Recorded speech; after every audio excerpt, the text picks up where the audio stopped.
What's going on, SEC sports fans? Once again, it's K-Stu the GOAT for Vernon Speak Sports and giving you the information for the SEC and mostly Auburn football. Back in 2012, the SEC introduced two newcomers to the conference out of the Big 12, out of the Midwest base Big 12 conference, introduced Missouri and Texas A&M as joining the conference. Texas A&M was going to take their spot in the SEC West and Missouri in the SEC East. And what I want to talk about tonight is what team has made the biggest contribution since their arrival. Well, I'm going to start out with Texas A&M.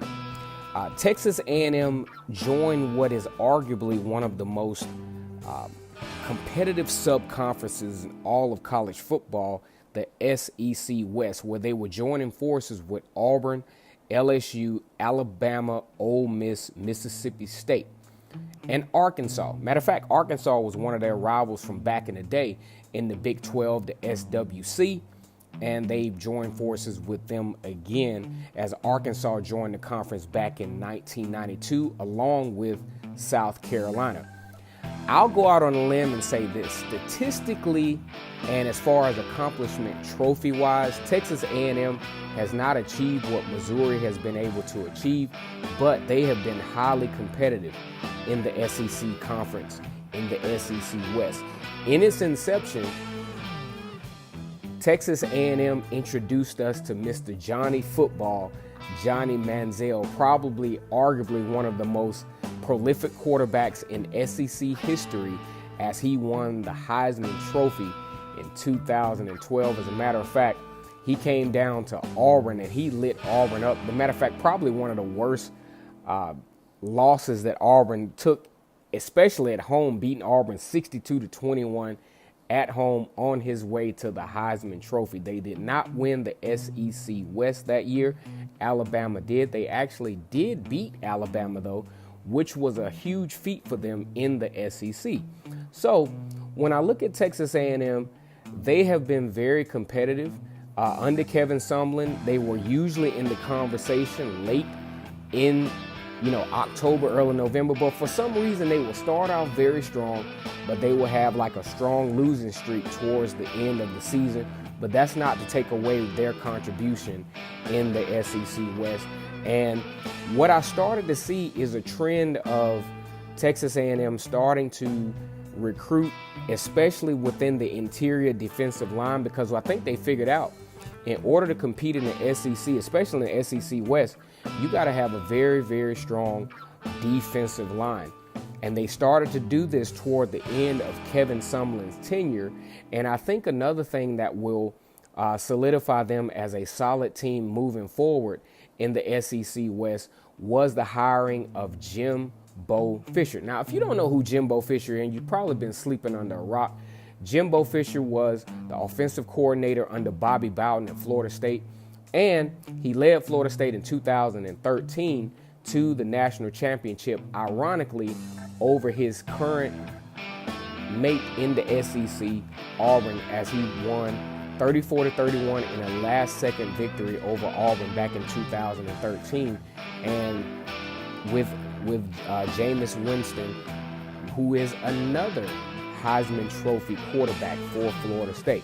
Now, moving forward, I think Texas A&M has done an excellent job of recruiting. Under Jimbo Fisher, they've had a very successful year, winning 9+ games. That heartbreaker, beating LA. They actually beat LSU in probably one of the most exciting games in college football history, in like triple, quadruple overtime, 72 points that they scored to beat LSU. And I think that's incredible for the Texas A&M fan base. And when you look at them as they've taken on Auburn, usually the home team loses. But this year, Auburn actually broke that trend in a very unlikely victory over Texas A&M, coming back from behind, beating them 28-24. That has been a very good rival for Auburn as they take the trip down to College Station in Southeast Texas. And like I said, the visiting team usually is the team that wins, but Auburn broke that trend this year.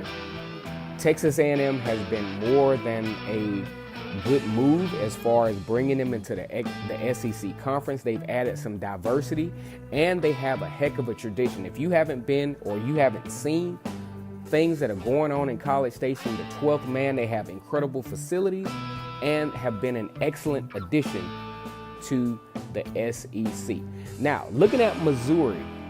Missouri also came from the Big 12, and they have been relatively successful since their arrival into the SEC, going to the SEC championship in consecutive years, losing to Alabama one year and losing to Auburn the next, and having had the opportunity to play against Auburn in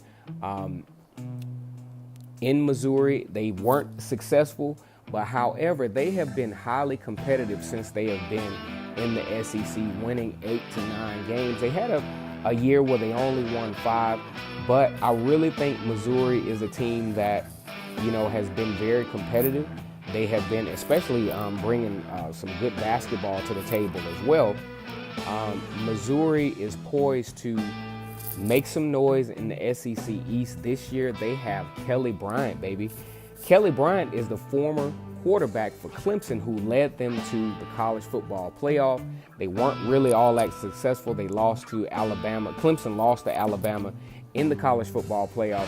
But Kelly Bryant was a very highly touted quarterback in the offseason, and I think he is going to really add some diversity to an already talented Missouri team.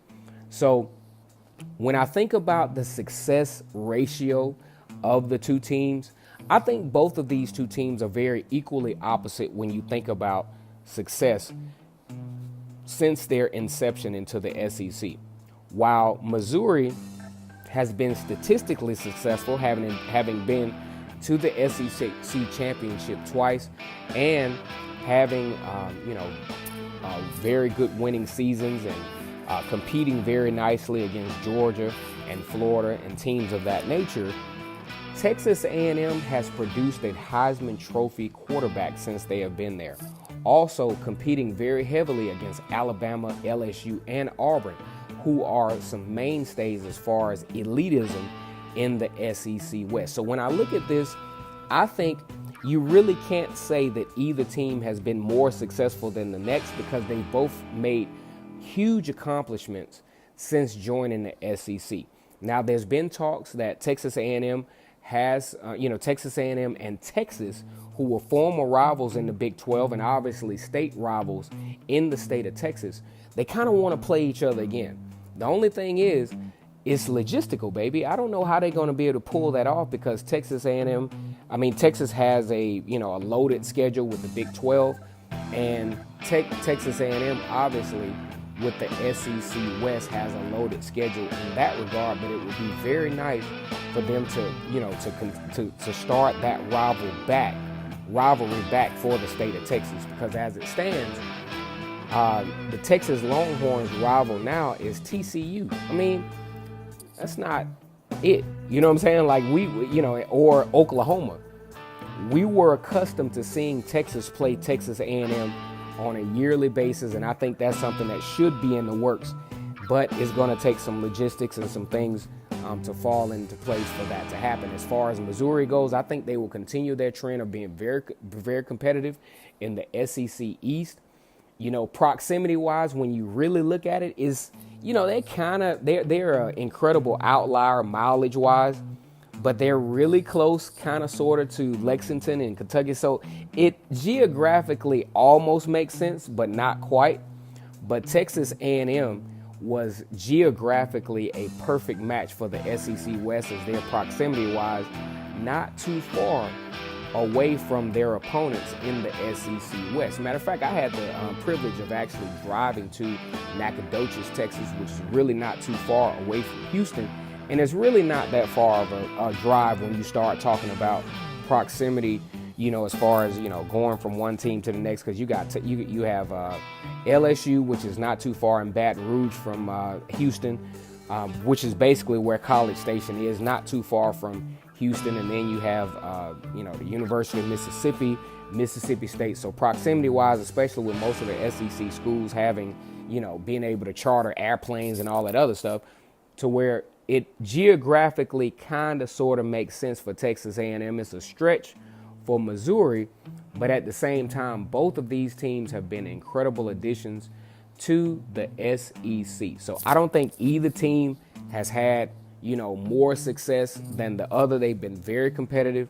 They have great fan bases. They have great facilities. So a wonderful addition to the SEC. Once again, is K-Stu the GOAT for Vernon Speaks Sports, mostly talking about Auburn football and the rest of the SEC. You all have a good one, and like, comment, and subscribe. We'll have a video very soon.